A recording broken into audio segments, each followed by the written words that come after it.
Hi, and welcome to this episode 4 of the rEView podcast. I'm Natalie Turner, and today I'll be talking to Rossella Crescitelli from the University of Gothenburg in Sweden. We hope you enjoy the episode, and don't forget to like, subscribe, or comment at the end to let us know how we're doing.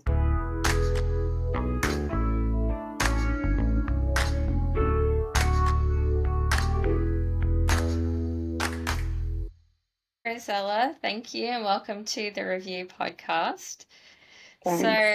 So today we're going to talk about you, about your career, your experience, and your journey through the extracellular vesicle field. Yeah. So I won't take up too much more time. I'll ask you to please introduce yourself, and you can give us a little bit of background about yourself. Yeah, first of all, thank you. It's really nice for me to be here. Yeah, my background. What I have to say. Actually, I come from Italy, but I moved to Sweden in 2012 during my PhD.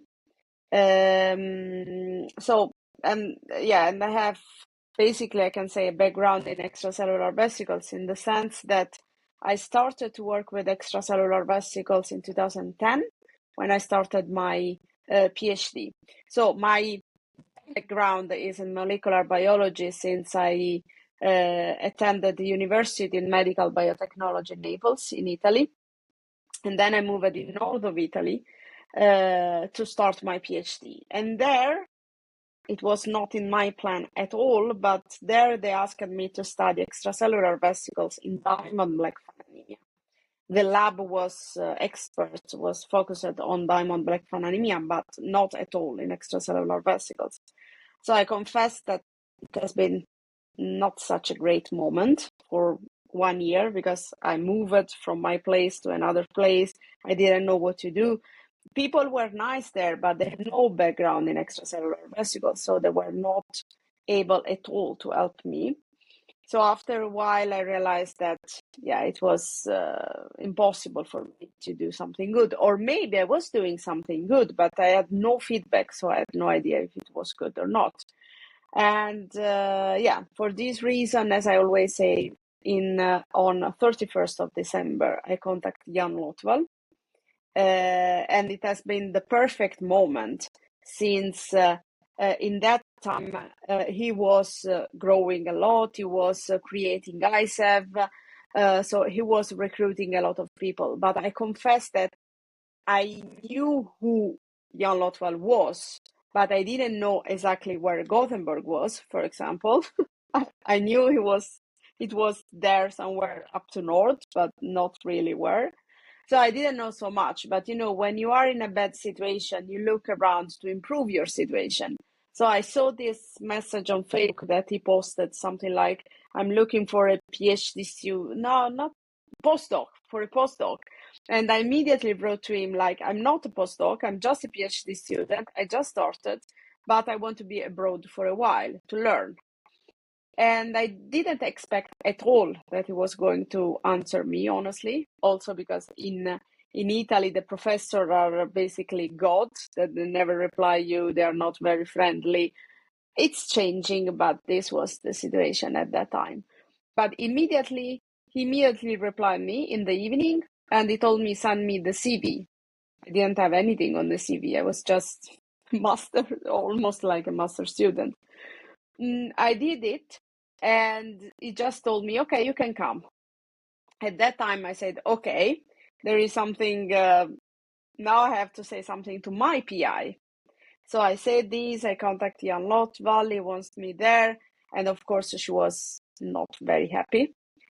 Yeah, because probably political reason, I don't know exactly. Anyway, then I have to say that we started to fight a little bit because I say there, you have to reply to him, you have to answer. Now you have to decide. And finally said, okay, you can go, but only for 4 months. 4 months was a really short period. But Jan didn't say anything. He just said, okay, in February, this was January, in February I will come to Turin to meet Giovanni Camussi. And since my place where I was doing the PhD was really close to it, he said, I will come there and we can meet.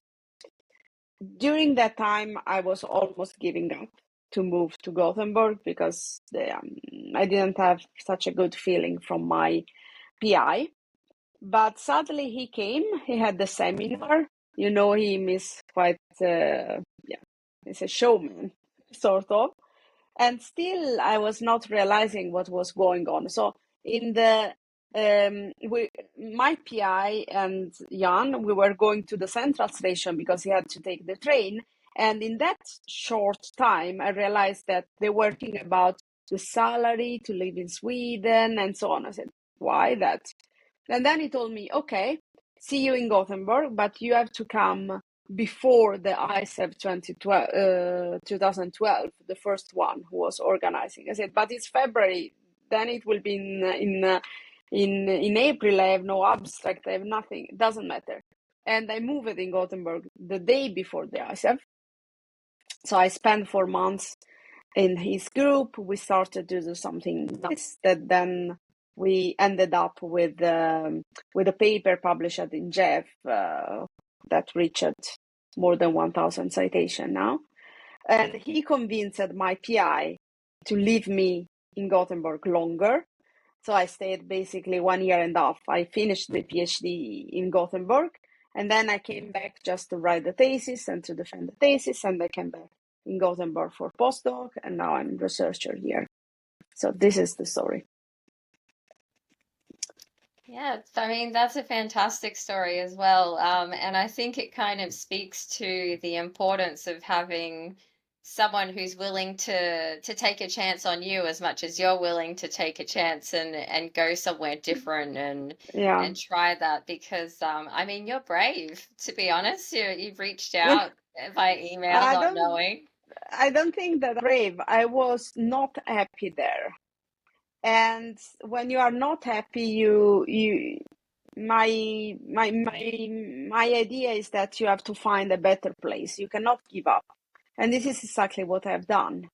And this is why Jan always say, when I asked him several times, I mean, you had no idea about who I was, and I was honestly nothing, just a student, not background, nothing, never done anything before about vesicles, so I was not expert at all. Why you decided to have me in your group? It was just, I mean, just a lottery. He said, because I felt that you were desperate. So basically, you employed me, not that I employed you. And now I understand the point that when you find someone that really wants to come, it's not so obvious that he or she is good, but at least he or she wants to learn. And this is the first things. Now that I'm a little bit in the opposite situation, I'm looking for someone that is really, really, really interested. Yeah, and I was about to ask you, now that you are kind of establishing your own group, trying to, yeah. I mean, we'll talk about that more as well, but I wondered if that whole experience that you had will sit with you as you start to look for students to take on and things. Yeah. It's really hard when you are on the other side. You have no idea, at least I had no idea about how hard it is to find a good person, a good scientist or whatever. It's really hard. You need a lot of experience. This is what I think. But yes, my experience, I hope and I think that is helping me, because I'm trying to find someone not like me, because I'm not the best and it's even impossible, but at least people that they really want to come. They are really interested. This is the first things.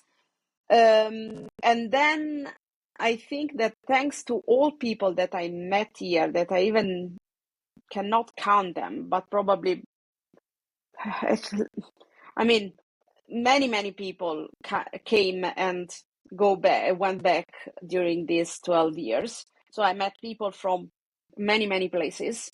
So I think that I learned a little bit how to understand people. There are different mentalities because different background, different culture. For example, I always say I usually have quite many Italians that they come, guest PhD student, mostly from Palermo. The first things that I tell them, because this has been my experience, I said, here, no one will tell you what you have to do, in the sense that you don't have to wait for instruction. Like today you have to do this Western blot, tomorrow you have to do PCR, and so on. There you are free. Sometimes you will feel alone, but you are free to think, to come with some ideas. And this is what we want. Because what I learned in Sweden is that the Swedish approach is that if I tell you what to do, you will do probably, but you cannot survive too much. If you think by yourself, it means that you really want to do that, and then it's much, much easier. I think we have to find a balance, because the risk is to lose people, to spend too much time doing nothing. But at the same time, the stress that Italian people have there, just do that, today, tomorrow, and the day after tomorrow, it's productive for a while, but not for a long time. Yeah, and I think, I feel part of the scientific journey is learning that independence, learning to think for yourself in a way that Yeah. you can start to, it's so many people have said to me, at what point am I going to learn how to design my own experiment? And this is during a PhD. And Yeah. that says to me that the management of that student is too much. Like they need Yeah. to be allowed that freedom to develop. So I guess like moving on, like so past your PhD, you stayed in Gothenburg, you stayed in Yes. Yes. Sweden, you Moved got your in another citizenship. under another department, but they are still in Gothenburg. Yeah, so what's that journey been like from then to now? Kind of staying in the same place, although slightly different, and Mm. like the mentors that you had, has Jan kind of stayed with you even past that time, and as a mentor, and who else has been involved in your career development? Yeah, I mean, for sure, Jan changed my life in many different aspects. This is for sure. No, but my experience has been that I remember when I was a guest PhD student here in Gothenburg, Jan was telling me, you are lucky because your PhD, or even if you are here in Gothenburg and basically you are doing at least half of your PhD here in Gothenburg, officially is from Italy. At that time, I'm honest and I didn't understand what he was saying. Now I understand. The thing is, it's for CV, it's great that officially my PhD is from another country. So officially I moved after my PhD from Italy to here. So this is a good point. And now I understood what he was saying. This is the first things. And the second things is that if you look at my CV again, in this moment, I have no contact at all with Jan. We are under another affiliation. We have different affiliation.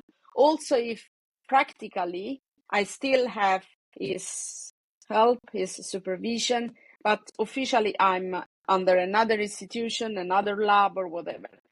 And this, I have to be honest with you. And when I finished my postdoc with him, it has been a great moment in my career since I published the Nature Protocol paper. But at the same time, I was finishing my period with him. And I mean, it was a sort of double feeling, like happy for that, but very sad because I said, I spent here 10 years and Jan was happy. Why is not having me? What's wrong with me? I didn't do anything bad, I suppose. And he just looked at me saying, I'm saving you. At that time, I was so upset and so complaining that I didn't understand. But now I understood because I moved with Roger Olofsson Bagge, even if now I'm trying to be completely independent. I'm quite completely independent because I have my own money. But officially, I moved under another person, another mentor.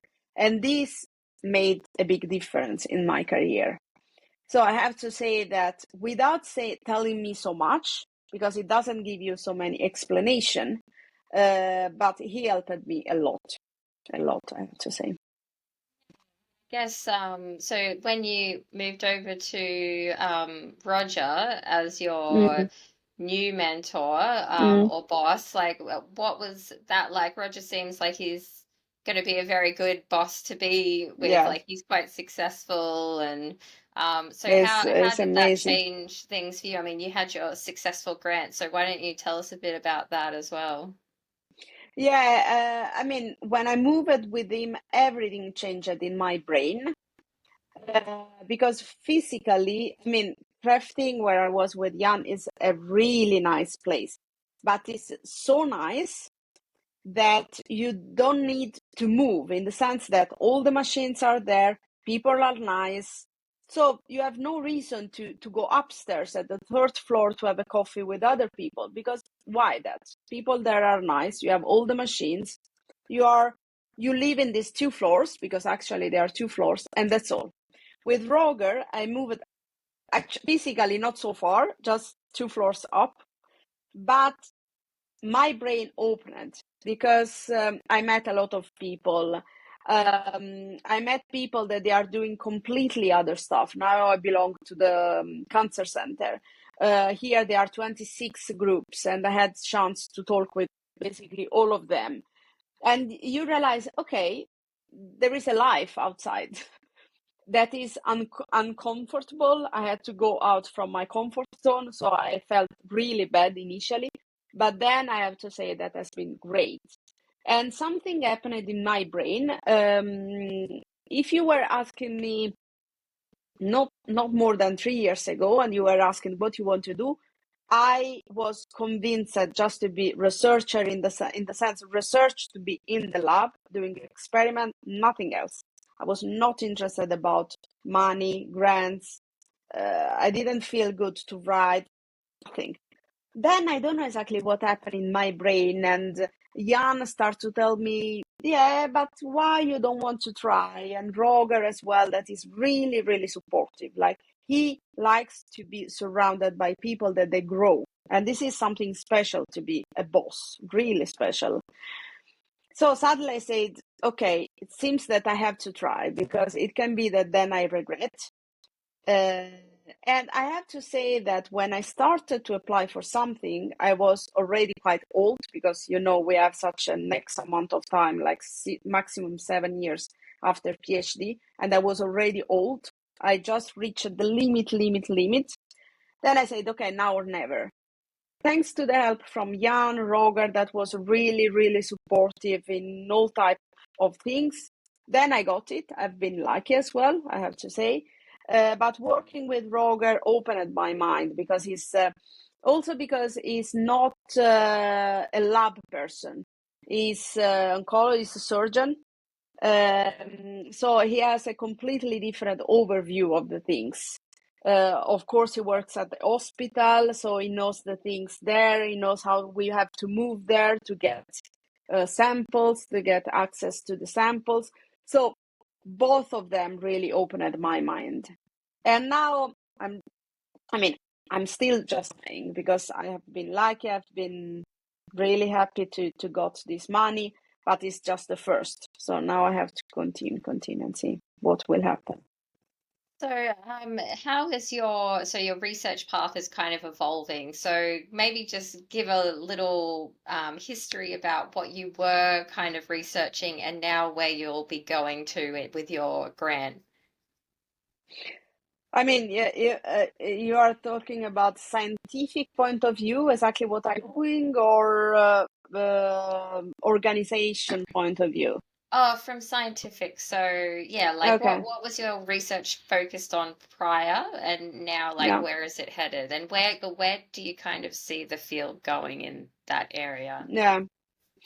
I mean, actually, if I quickly summarized my career or what I've done, is basically to be a really nerd person. So really nerd in extracellular vesicles field. And when I moved here in Gothenburg, I found the perfect place to be like that. we always have this joke with Cecilia Lesser, we were close together, that we are both really nerd. So if I can summarize, basically what I have done is to optimize how to do the things, how to isolate vesicles, how to characterize a single subpopulation of vesicles.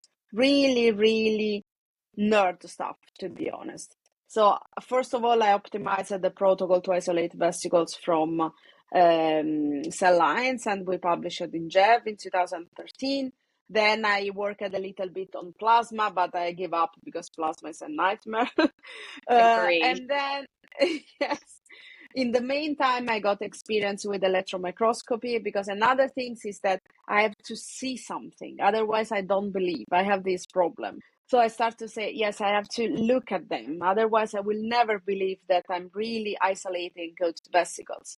So I, thanks to the help with from Joanna Hoog, I got, I learned a little bit how to work with electron microscopy, and I started many optimization to visualize them, the vesicles. And then sadly, Jan came on Friday evening. I still remember telling me, on Monday, you will get a melanoma samples from human. What I have to do with that? Isolate vesicles from human samples, tissue. And you are crazy or what? And then everything started. And I started to optimize. Let's try enzymatic digestion. No, let's do another type of enzyme, different things. And finally, I ended up with the nature protocols to isolate vesicles from tissue. So just to summarize in few words, this is my background. Now with and the protocol, then in the lab, people start to use the protocol on different kind of samples, and they also got different results about how to use these vesicles in immunotherapy, the potential use of these vesicles as biomarker. So thanks to Jan, I wrap up all these things, because I realized that I was too much focused on the protocol, just the protocol. And I was telling him, okay, it's nice, but it's just a protocol. What I can do with that? It's just a protocol. He said, no, you are working on an aspect that is the protocol, but other people in the lab are working on what we can do with these vesicles. And we realized that potential we can use them as biomarker in immunotherapy. We show that DNA present in that seems to be really helpful to look at the mutation in circulation. So I said, yeah, actually it's true, and I'm part of this project. So I wrap up all these things, and I said, yes, probably I can use all this knowledge as background and do something else. And thanks to this, I got money. And what I want to do is to, not in my opinion, actually, what we don't know in the field yet is, okay, we have a bunch of cells that they produce vesicles. They have an effect, specifically in tumor microenvironment in my case, but it's quite messy. We don't know exactly which type of vesicles a specific type of cells is producing, and what is the effect of these vesicles. So my aim, probably too ambitious, but it's to dissect who is doing what and what is happening. So this is what I'm trying to do. Not easy. Sometimes I regret that this is what I'm trying to do. We all have those moments. You're like, why did I think this was a good idea? Yes. But it's always because there's a lot to be gained if you're successful, right? So So far, so good. We'll see. Yeah. I have also said that I'm honest, and when people told me, "Oh, now you have money, how do you feel?" Shocked and scared, because honestly, I don't know if it's just my feeling, but when you write something, you try. Like, let me see. In the worst scenario, I will not get anything. Okay, it's fine. Now I got it, and now I have to do something. So to be honest, the first feeling is stressed and scared. But we'll see. Yeah. No one will die if I don't do anything good. I mean, yes, this was always appealing to me about science. It's like what you do in the lab stays in the lab. It's not going to like do any damage. But Yeah. No, I think that's amazing. And of course, like the first time you have a big success, you're always gonna probably feel like that. But I think there's gonna be great things to come. So I wanted to also talk to you about your career in terms of how you've managed to juggle that with family, because you have children. Yep, and I remember at ISEV this year, was it your older daughter submitted a Yeah. drawing and it Yes. won the kids' drawing? Very Yeah. cool. So do you think you have a budding scientist She's as so well? proud. Yeah. So yeah, what's it like? I mean, did you take career breaks? Did you have a year or 2 years off maternity leave, or how did everything fit in? And how do you feel it Yeah. is with academia? Is it a better It's career choice to have it's with hard. family? It's really hard, but I have to say that I've been, and I'm really lucky in the sense that for three aspects, I'm really lucky. First of all, I'm in Sweden, and Sweden, to be honest, is the best place where to have kids because you are protected. You have many days of maternity leave. You can share the parental leave days with your husband, half to half, or even more for him or for you. Doesn't matter. No one will tell you you must come back to work if you have kids. I mean, of course, you have to discuss with your boss, but usually they are really kind and you are really protected as a mom. First of all, this is the first important things. Second, I didn't think about that at that time, but now that I'm older and the kids are 7 and 5, I think that I had kids in the perfect moment, in the sense that I noticed that in general researchers try to give priority to the career, and this is, I mean, understandable because you say now it's moment to produce, and then I will have kids. From my just personal experience, is not a good choice. I had kids during my postdoc. Again, I've been lucky because I was in the right place to have kids during postdoc. Probably in another country, it's not a good idea because you are not so well supported. But I had kids during my postdoc, so I stopped for a while, 1 year for each kids. So in total, 2 years.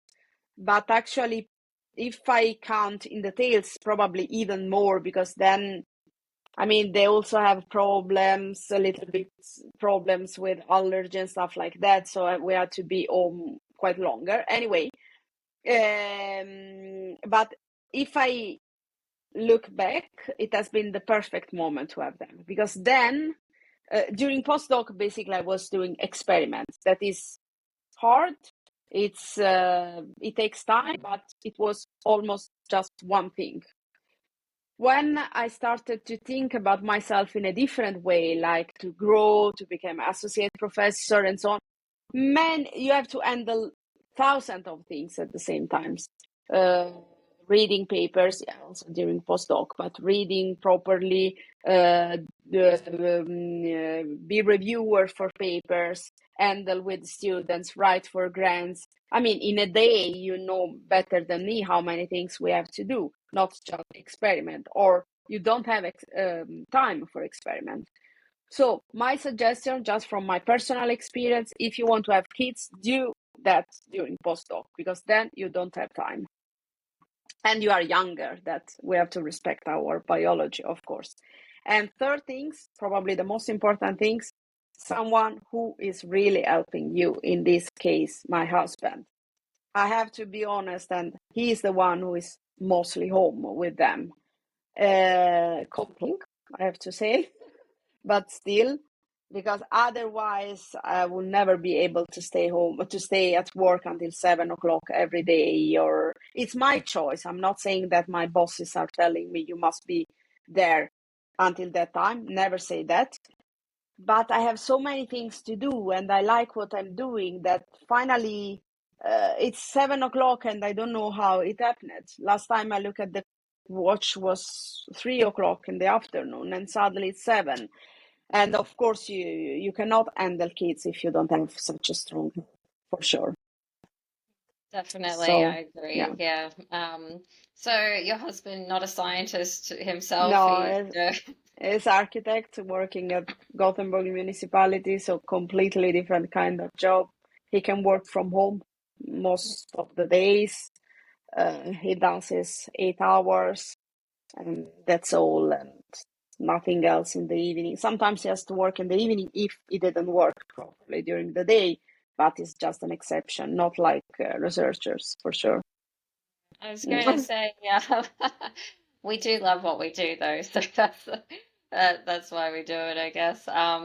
What do you think takes up most of your time these days? Is it writing, reading, organizing meetings? Like,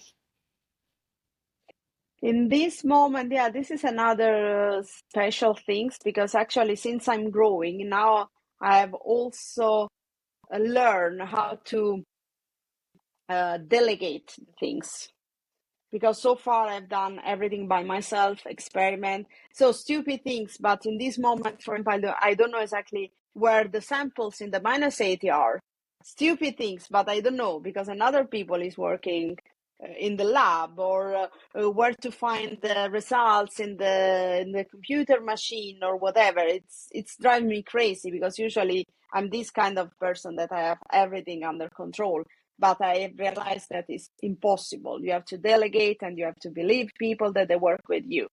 So in this moment, I'm spending a lot of time learning this, how to handle the stuff, being a little bit far from the bench. Yeah, so I have many meetings with the postdocs that now are working with me, trying to, what did you do, but trying to don't stress them because I don't want to stress them. I want to leave them free to think by themselves, for what I said before. Yeah, but times is mostly used at writing, reading, writing, because there are always grants to think about, to apply, to have money for a PhD students, for example. This is exactly what I'm doing in this moment. Yeah, and meetings, because you have to chat all the time. But I yeah, like it. yeah. It is nice to have, yeah, nice to talk to people, especially But after COVID, and oh, I feel yeah, like we exactly, missed our exactly. social, yeah. Going abroad, another really nice and funny things is to attend meetings somewhere. I should do less probably because I leave home and family, but I like it so much that I usually never say no. Course. Do you get back to Italy often, like a couple of times a year, or Yeah, yeah? at It's not least so far Christmas from and summer. Sweden, right? No, So, the bad things is that there is no direct flight to my place in Naples, so it takes longer because I have to always to stop somewhere in the middle of Europe. But no, it's fine. It's do not you so have far. plans? Do you have plans for ISEV 2025? You're going to attend. You'll submit some Yeah. work, hopefully. I mean, hopefully, yes. It means that we produce something. So, of course, this is the plan. But yeah, it's so close. It's in Vienna that for sure I'm thinking to attend. I went to Australia so far that now it's basically behind the corner. Exactly. Yeah. Yeah, Yeah. Yeah. It was the other way around for us this year. We got yeah, to do the short flight, or it was at home, and everyone else got to come along. It's nice for a change. I remember in yeah, Seattle last year, I was just walking around in a daze because I don't think I adjusted to the time zone at all. yeah. Also, I guess two things I didn't ask you about. So one thing was, what made you want to do science and research in the first place? So how did you even come to do a PhD? Did you like science growing up? Was it something you did Yeah. in school? I mean, actually, my dream was to become a dentist. Don't ask me why, but this was my dream when I was a child. But then I guess I had several inputs from several people, in the sense that my mom is biologist and she's really into this kind of job. She's still working in a diagnostic lab like crazy every day, every second. So I almost never remember my mom at home, basically like me, because she was working.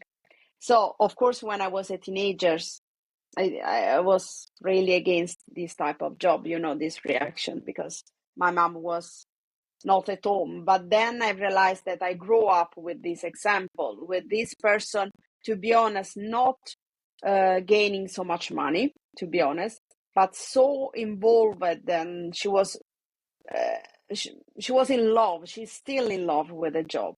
So I said, I have to do something that I really like, because otherwise it will be a nightmare to wake up every single day of my life, go in a place that I don't like, do a job for 8 hours, then I will just kill myself after a while. It's impossible in my mind. So this was one input, and she was so into the job that I still remember that I was probably 6 years old. She had a small microscopy at home, and the first things that I saw was the ejaculate, the human ejaculate. So something moving under the microscope. So I still remember that picture in front of me. So I start to like it, obviously. And another thing has been the teacher, science teacher at high school. She was really nice, really good, she really liked what she was doing. So both of these input make me, I said, okay, what I can do. I tried to be at odontologue to be at that university, but I didn't pass the test, not so well. So I said, okay, now I don't want to try for many, many times. If I give up, I will do another things. Then I say what I like. I like biology or biotechnologist. And then I choose biotechnologist. And I really like it. And then another important step has been when I attended the university in Naples, and we were many students. And of course, the space in the lab were not enough. So the thing was that if you want to do a good experimental thesis and learn something, you had to start not just 6 months before you finish, but years and years before to finish. So I started to look around for a good lab when I just defended my bachelor thesis. So when I found the lab where I did my thesis, I even didn't do any single exam of my master thesis. So I still remember that the PI there told me, you are nice, but honestly, I decided to have you in my lab because you guarantee that you will be with us at least 2 years. So I will invest time on you, but hopefully I will get something from you as well. And this is exactly what happened. Finally, I ended up in 2 publications, not as first author, but being part of that make the difference, really big difference when I applied for a PhD position. And suddenly when I finished the university, I said, I looked back and I said, what I've done for 2 years. I basically worked in a lab because I've been there as PhD student every day, every moment. And in the meantime, I also prepared exams.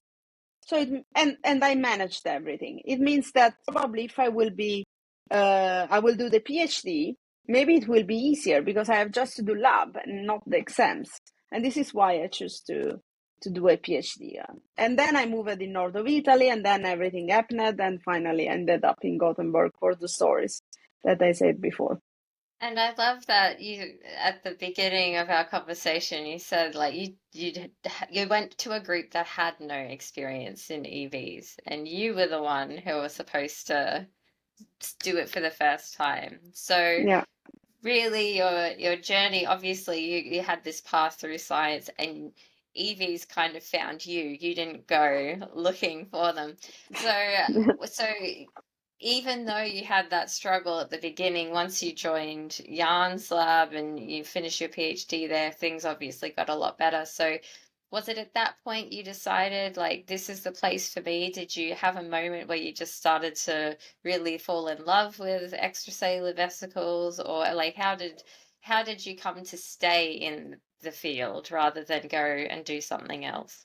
I mean, the thing is that I was so I ended up in the perfect place. I'm not saying that is the best place in the world, but the perfect place for me in that moment. As I said, I have been always really nerd and really like, no, an experiment we have to do in this proper way. And the EV field was perfect in this sense because nothing was discovered yet, or not so much. So subpopulation, we have different subpopulation. If I increase the speed, I will have contamination from this other type of vesicle. So it was perfect for my nerd brain, first of all.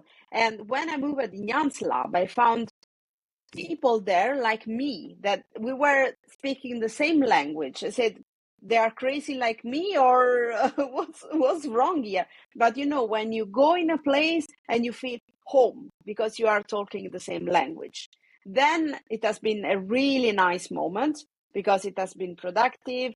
I didn't feel so stressed as in Italy, because in Italy it's good for some aspects, you learn a lot, but the mentality is different, so you are much less free. The hierarchy is much stronger. It's here, I mean, this is the experience from all people that they come here, at least initially. All people, they say, but here it's nice, no one scream to you, no one tell you you have to do this tomorrow or now, or you are free to think by yourself, you are free to go home, you are free to have your music, to listen your music when you work. In Italy I was not allowed to do that, because it seems that you are always losing time. What are you doing? Just listening music. Here you can work from home and no one will tell you anything. When the first time I saw people working from home here, it means in 2012, I said, okay, tomorrow they will be home. It means they will not do anything. Now I realize, no, it's no. I mean, they just want to be home because maybe they are more concentrated there, and there is nothing wrong. In my mentality, there was something wrong. So I felt really home here. Then I also met the guy who became my husband. So also privately, it was family point of view, it was the best choice. And this is why I came back, basically. And at that time, again, since I didn't have in my mind to have a career like, yes, for sure, I want to be full professor. I want to do experiment. I started to be a researcher. Here it's good. Here there are money. Here is a good place. I have all the machines that I have. So I will come back. Maybe if I was thinking about a career point of view, I know that probably I had to move somewhere else. But at the same time, was Jan saying, don't worry, because your PhD is from Italy. So you are officially moving in another place, even if you have been here already for almost 2 years. Okay, so I think I'll finish with one last question, and um, uh, actually, I don't know how you're going to answer this, so we'll see. We'll see how you go. What are you most excited about in the future of the EV field? And it could be within your field of research, or it could be completely just general. So, Yeah, I think that the revolution will come when we will show that we can really use the vesicles to cure diseases. This will be, I mean, the moment when people will definitely believe in vesicles, potential of vesicles, because so far we are a nice community that is growing, but quite close and quite small. And still there are people that sometimes they don't believe in vesicles. Now it's different, but still the revolution will be in that moment, the definitely revolution. So even if I'm not expert in drug delivery, I'm not really working on that, I really think that we will make the difference in that moment. But at the same time, I also think that all the small step that all people are doing, for example, me just with this nerd stuff about subpopulation, how to isolate, will give the contribution to that. Because in this moment, just to be completely honest, there are people that are trying, they inject EV in mice, they get really good results. But if you are not 100% sure that everything that you are injecting are vesicles and they are really pure, I'm not saying that the results are wrong. I'm just saying that probably not the entire effect that you see depends on the vesicles. So still, I think that all these nerd parts that is quite boring for many people, mostly because you will not get money from subpopulation, blah, blah, blah. It's crucial, it's super important. But the end point is that for me. I totally agree with you. Like you say, the nerd part, I feel like a nerd. I feel like I Yeah. would have done well in your lab.